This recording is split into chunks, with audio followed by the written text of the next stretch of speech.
So I wrote a book called The Other F Word: How Smart Leaders, Teams, and Entrepreneurs Put Failure to Work. And a lot of people ask me why I decided to write a book on this topic. Actually, my wife asked me, and my publisher asked me in particular, why did I want to be an expert on this topic? And of course, it's not about being an expert on the topic of failure. I mean, I'm fortunate in that I teach innovation and entrepreneurship at UC Berkeley, and I've taught at Berkeley for about 15 years now. And we're in the middle of this amazing ecosystem of innovators and entrepreneurs and investors really changing the way the world operates. And everybody wants to come here to the Bay Area. I have a lot of people that come to the Bay Area to study with me as executives as well as students for a lot of reasons, to come and see and touch what we do here that's different. Now, one of the things that we do here that's different that became really clear is we have a different attitude about failure and around failure. It's part of that entrepreneurial mindset that sets us apart here. You know, it's okay here if you did a startup or two and failed, as long as there are insights that came out of those failures that you're able to put to work. If you want to change things in your company, or if you are an entrepreneur and you want to make change happen in a sector and disrupt the incumbents, then you have to take chances. You have to take risks. You have to try and upset the status quo, or as I like to call it, the static quo, to make change happen, which is really hard if you're in a big enterprise because in some ways you want to preserve the static quo. But somebody else is going to upset you. It will disrupt you if you don't disrupt yourself. So we started looking at, my colleague John Danner and I, and my co-author, and we started looking at this topic of failure a little bit differently. And we didn't want to have a kind of rah-rah Silicon Valley, fail fast, fail forward approach. That's written about and done. We didn't really want to approach it from the memoir perspective. You know, I failed, but I persevered, and now I succeeded. The story of those entrepreneurs like Steve Jobs, or others is great, but it may not be as extensible to the everyman. And it's not a self-help approach either, although elements of all of those are part of this. We said, what can we learn about studying failure that we can put to work, as the title promises? So in the half an hour that I've got, what I'd like to do would be to share some context, to share with you 7 stages that we identified, kind of deconstructing failure, the 7-stage failure value cycle. What happens before, during, and after a failure event, and how do you leverage it to become a failure-savvy leader or teammate? And then leave you with a few final thoughts that might be useful for you inside your organization. So let's get started. All right, so we just talked about leadership. What does every leader want in their organization if you listen to earnings calls or talks? There's typically 3 things that we'll hear. We want innovation, we want growth, and we want engaged employees that love what they do. Does that feel about right? Okay, pretty much most leaders are at least predictable like that. But there's something that gets in the way of that often enough. What are those things? It could be bad execution, it could be bad strategy, it could be bad timing. But there's something else, and that's how your organization deals with failure that can frequently get in the way as well and make those things disappear. The essence of what we were looking to get at is how do we turn failure from that regrettable event that we so often like to brush under the rug and not talk about, and turn it into a strategic resource that organizations of all sizes can use.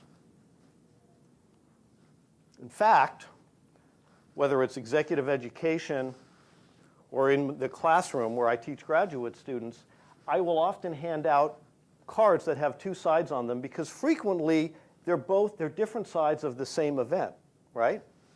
One of them is the oh shit card, and the other is the aha card. Because when something bad happens, somebody, especially in a group, will go, oh shit, this just happened. And somebody else may say, you know what? That's about to happen to me. I just had my aha moment. So the inspiration for many of these new ideas, approaches, ways of dealing with challenging situations is embedded right in front of you. Now, you have to come to grips with the fact that failure happens a lot. Even here in Silicon Valley, where we have the smartest venture capitalists and the smartest entrepreneurs, 75% of companies that are invested in by these venture capitalists don't even return the capital back to the VCs. How many here do New Year's resolutions? How are those working out for you? Right? 88% of New Year's resolutions don't succeed, typically in the first month or two. By the way, I think there's only 6, right? Because we use them again and again. I'll get in shape, I'll eat better, whatever. And we just recycle them every year. Fascinating, here in Silicon Valley, in the Bay Area, 99% of patents actually don't make money. So failure's all around us. We just sometimes don't always like to look at it. I even threw Michael Jordan in there because he missed more shots than he made. Now, let's go back a little bit, because for many people, failure is an everyday reality. These are GIs in World War II, and they came up with an expression called snafu. Okay, there's a knowing laugh there, right? Situation normal, all fucked up, right? And that was their reality.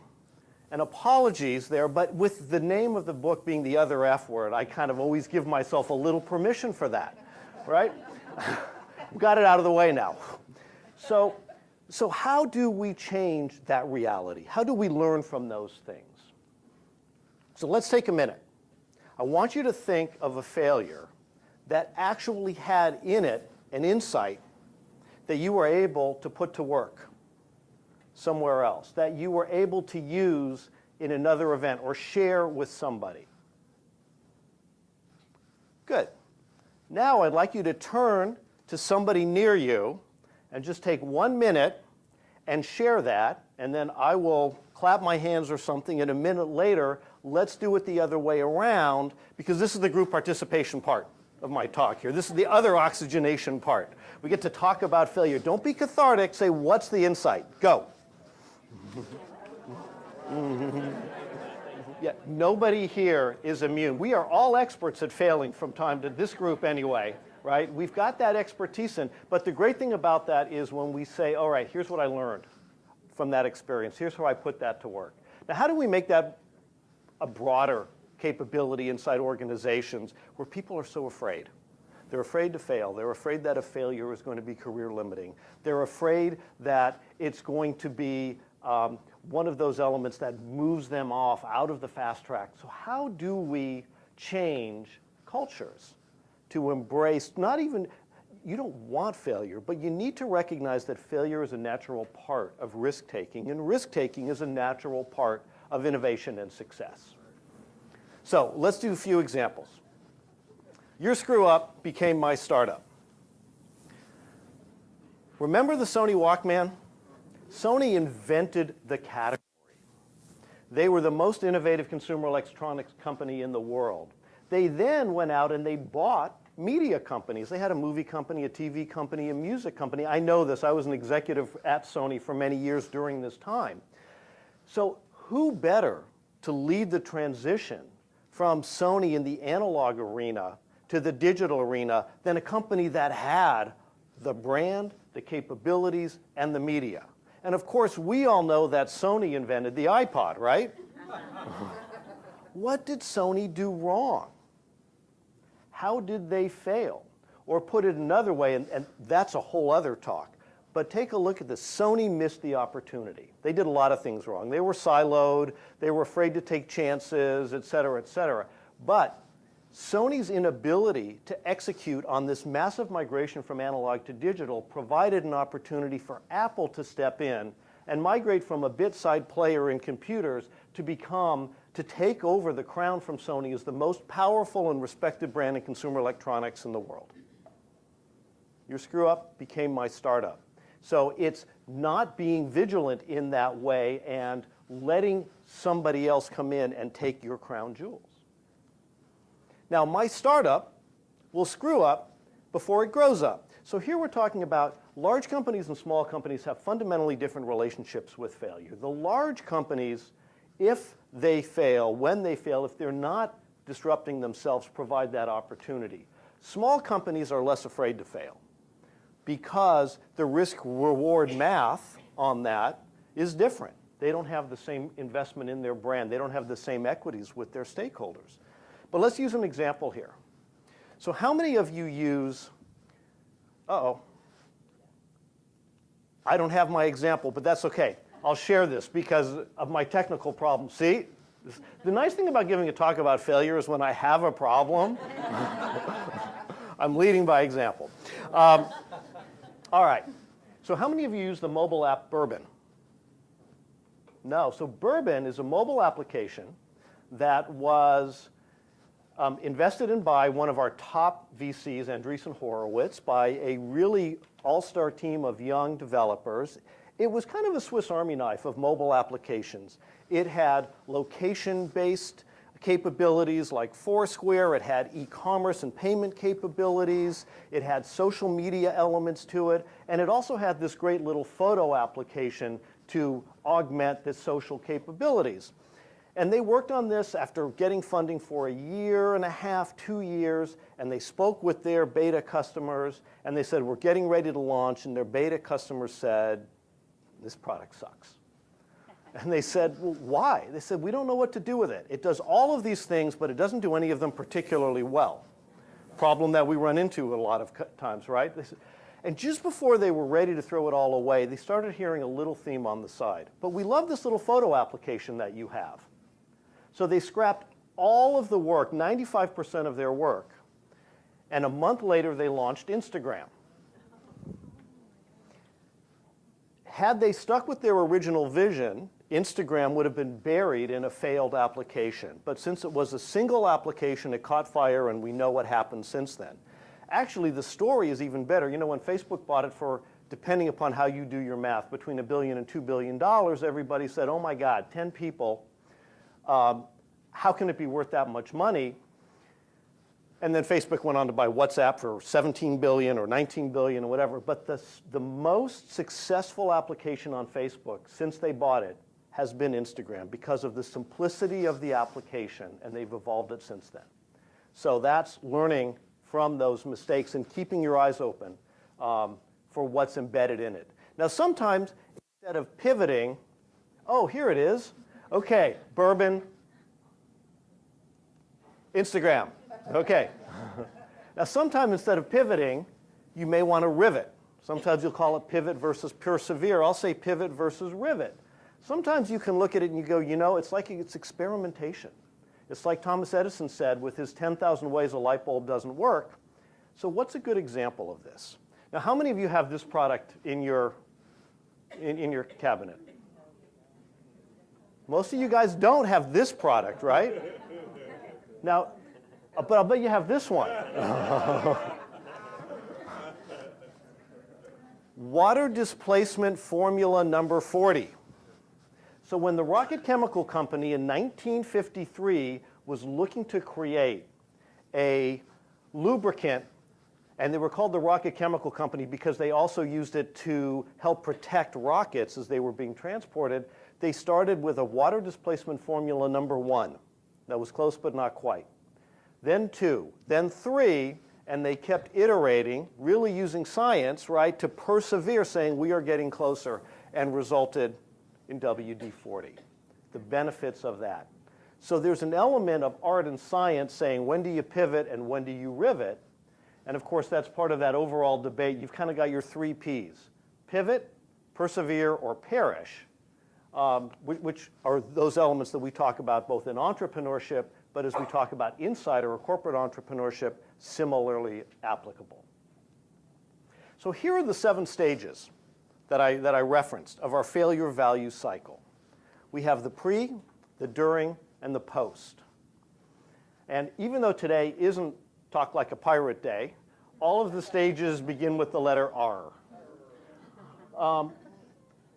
The first one, which we've already talked about, is respect the fact that failure happens. And I'm going to give you some examples of companies that do this well and some that have done it poorly as we kind of fly through this quickly. Number two, rehearse for those failures that either happen all the time, kind of it's on either end of the spectrum, or could be existential failures, right? You know the types we're talking about on both sides. Whether it's customer support on the front end, we get 1,000 calls a day on this issue, or this could kill the company. Hello, Volkswagen, right?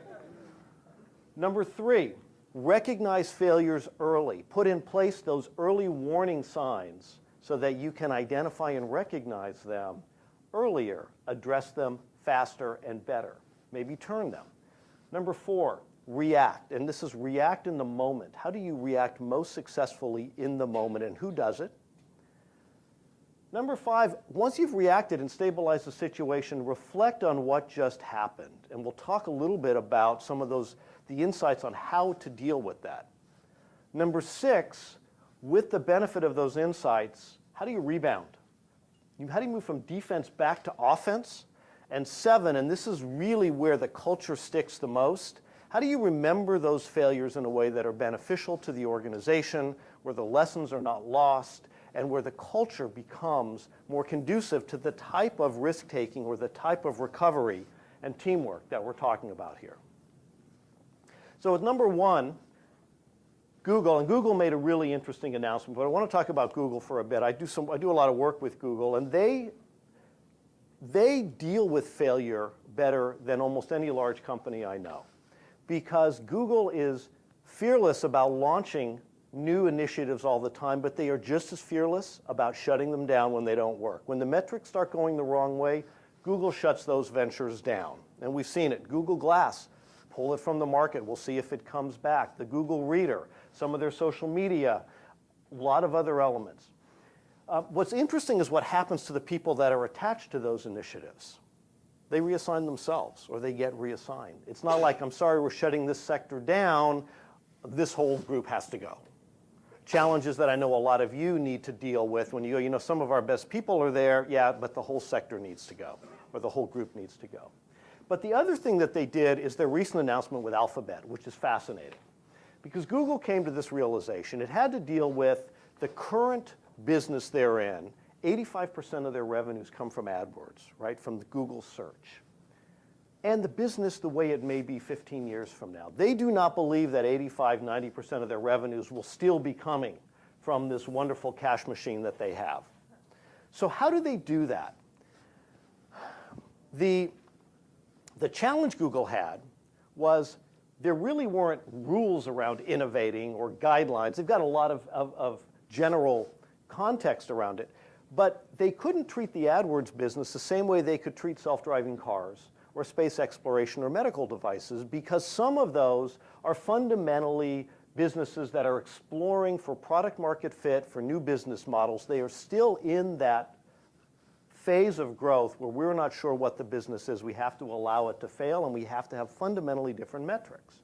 Whereas on the other end of the spectrum, they have this phenomenal cash machine called AdWords, where they want to play sumo. They want to own the marketplace. They want to drive efficiency. They brought in a CFO from Wall Street. They are driving more discipline into that group. The rules are getting further and further apart. So as opposed to becoming an ambidextrous organization within one group, they said, we're going to change the rules for these different groups. And now, inside Google, while it's still rolling out, people are starting to understand that in some areas we're scaling more, we're not failing as much, but in others, in the new business ventures, they have much more permission to experiment and fail. So that's a structural change to the business that embraces this notion of trial and error as opposed to trial and terror, which we sometimes see as well. I was down at Ford, which I thought was fascinating. They've got an R&D center down in Palo Alto. And I love this. I did not take this picture inside Ford. I handed my camera phone to my host, respecting intellectual property rules, just so you all know that. And he took it for me, which was great. Failure is simply an opportunity to begin again, this time only more intelligently, Henry Ford. So Ford, again, from way back when, and pulling that legacy forward to say, let's not be afraid to fail with some of our initiatives. That's the way we're thinking about R&D. That's the way we're engaging with this ecosystem in Silicon Valley. Number 2, rehearse. So we remember Brian Williams, right? So one of the key things is rehearsing and being ready for when failure happens.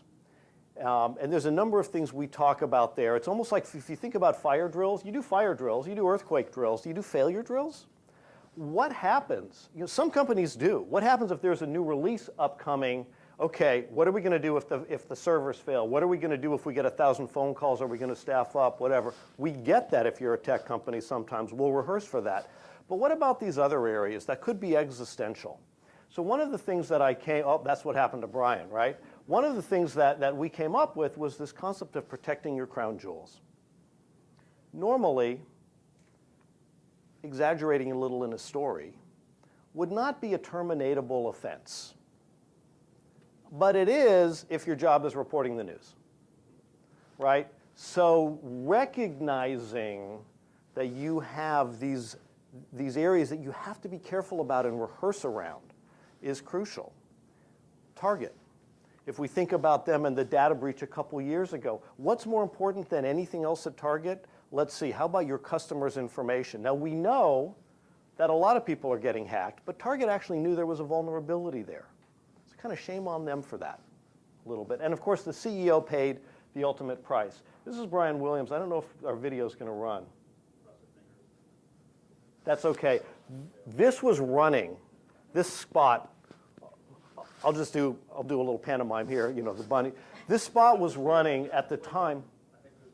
Is there a way to make this work? That's all right, that's okay. That's all right, I'll just go ahead. The spot was running at the time that Brian Williams was taken off the air. And it basically says as the backdrop, it takes years and years. This is why you tune in to the NBC News. What is it that Brian Williams has? Trust. Right. That was the ad campaign that was running when the story broke. I mean, talk about an irony. All right. Number 3, recognize. You know, recognize the changes that are taking place that may ultimately be your demise. You know, Polaroid was this wonderful, innovative company, could not find a way to get it. Kodak is another one, right? Photography has taken its toll.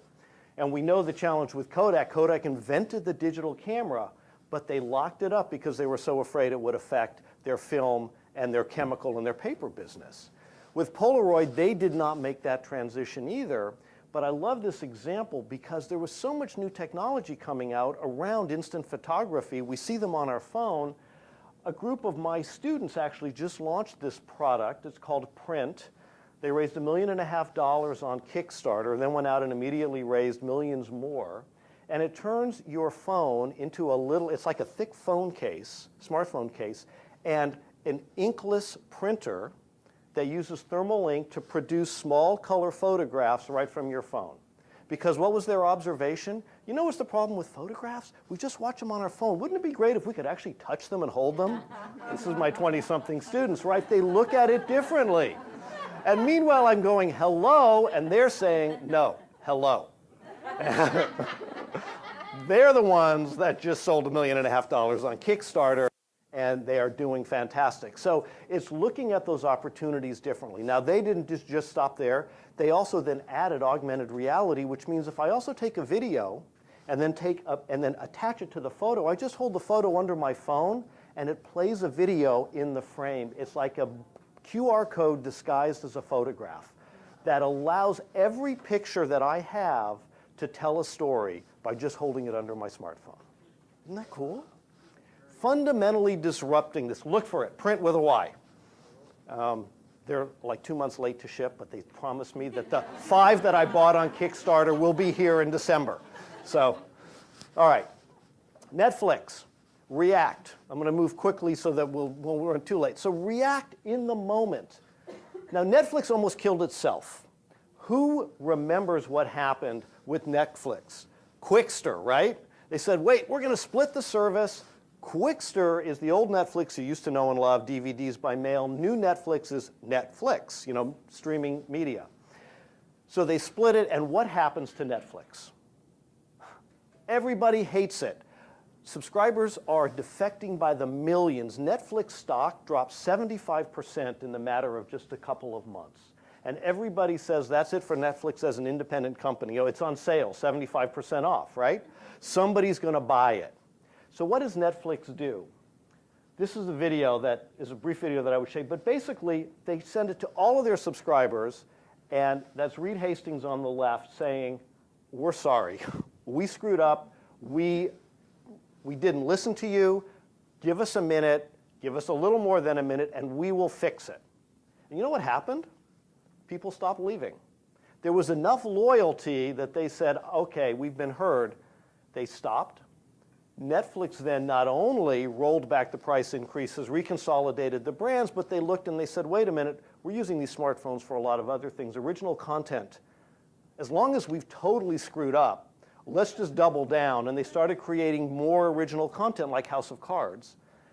Netflix has now passed HBO as the largest original content provider, subscription provider in the US. Their stock has passed that point, so they fully recovered, in part because they didn't panic in the moment.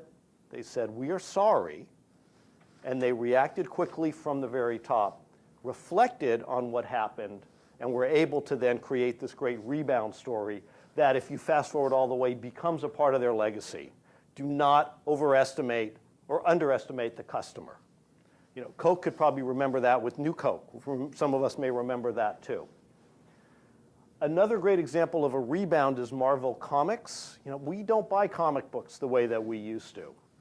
Marvel, of course, was doing some things with the movie studios, but they reshaped the way character-based movies are made. They did a deal with Disney, and they said, you know what? Don't hire really expensive people for these roles. Hire unknowns, or hire down on their actors like Robert Downey Jr., who had a small substance abuse problem at the time, and they turned him into Iron Man, and they enabled these guys to create franchises that could continue beyond the actors, and that took tens of millions of dollars out of the production of these movies. And Disney bought Marvel, bankrupt, $4 billion. That's the trajectory. That's not bad. So coming up with the strategy and rebounding. And finally, remember. How many of us remember this? The sock puppet, Pets.com. So Julie Wainwright was the CEO. She's in the book. She's a local executive here.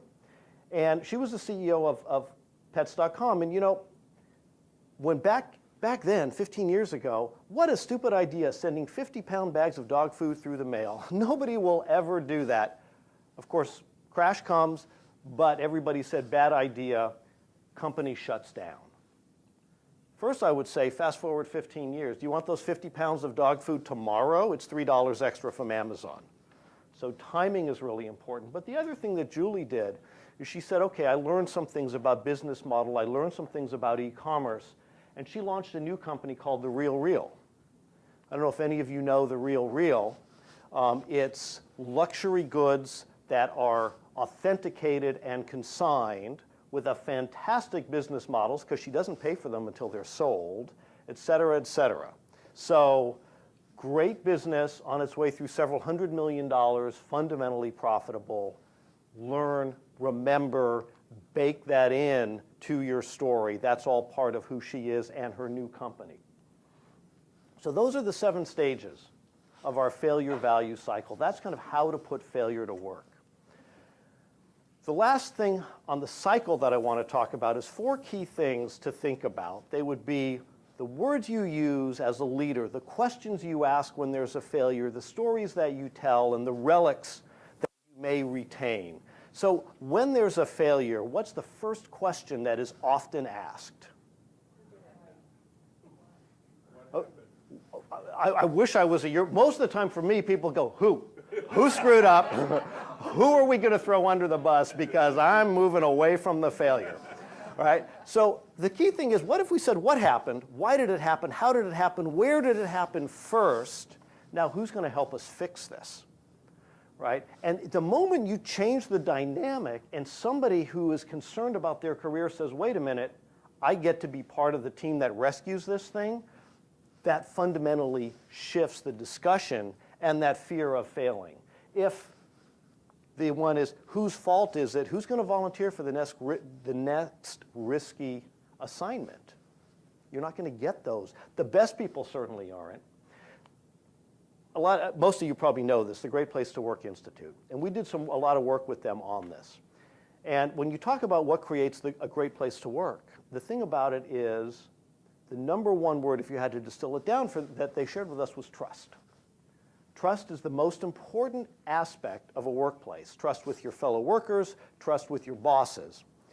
Where is trust formed? Not when everything's going well. The middle of a failure is the crucible in which real trust is formed between two co-workers. Who's got your back? Who can you trust in that environment? What happens? So handling failure in that way is a direct link to helping create a great place to work. So that's our failure value cycle. And I'm going to leave you with just a couple of final thoughts. Number one, failure is not okay everywhere. We don't throw failure parties. I'm not advocating that. You know, if you look at your organization, you have different types of failure zones. Some may be, we can't fail here. You're a financial services institution, transaction processing, no failure zone. You're an atomic energy plant, no failure zone, right? But in customer service, throw people in a little bit early. Little failures, as long as they're supervised, will enable them to learn more quickly. How about if you're in new product development or marketing? You know, if you're never failing, then that's the wrong metric, right? You need to have some failure so you can learn from that so you know you're trying hard enough. So there's number one. Think about failure zones across the organization. It's not like a vitamin everybody gets to take. Number two, apply the ungolden rule. The golden rule, do unto others. The ungolden rule, if you could do unto yourself and kill yourself, or if your biggest competitor mic'd your conference room, what would they do? Think about how they would make you fail. Think about how they would disrupt your supply chain, your value proposition, your brand, your customers, your employee loyalty. What would they do? And say, how do I disrupt that myself before they do? Because they are going to look to disrupt you. I recently was at a venture firm, and they showed a slide from one of the very large banks that had all their products around it. And right next to each one of those, they said, we have 25 firms in financial technology that are looking to disrupt this company, and here they are, feature by feature, product by product. These guys were in the crosshairs. You know, this was death by 1,000 cuts. Startups are doing that every day. I teach in the business school. Heresy about to happen. Don't always think like an MBA. Projects fail or succeed, but engineering has this whole failure, you know, the whole failure analysis, right? Writers, creatives, have a process they go through. We call it rough drafts. How about science and the topic of experimentation? If you think about every project as an experiment where you can, then no matter what, you're going to have new information that can help drive new knowledge and more success for your company going forward. So those are my last comments, and now it is my pleasure as a professor at the University of California to all give you an honorary degree in having passed failure, because you never want to flunk failure. And if you are at all interested in this topic, I will leave this on my website for the book, theotherfbook.com. By the way, you don't want to go to theotherfword.com. And there's a few others, but theotherfwordbook.com, there's our failure value cycle is there. There's a report card that you can use to assess your own organization. There's the first 5 or 6 chapters of our book. So if you want to just access some of this, and of course there's a link to Amazon, this is my plug, Sorry, Robert. But anyway, there's some information there that will give you some more information about this and others as well. So thank you very much. It's been my pleasure.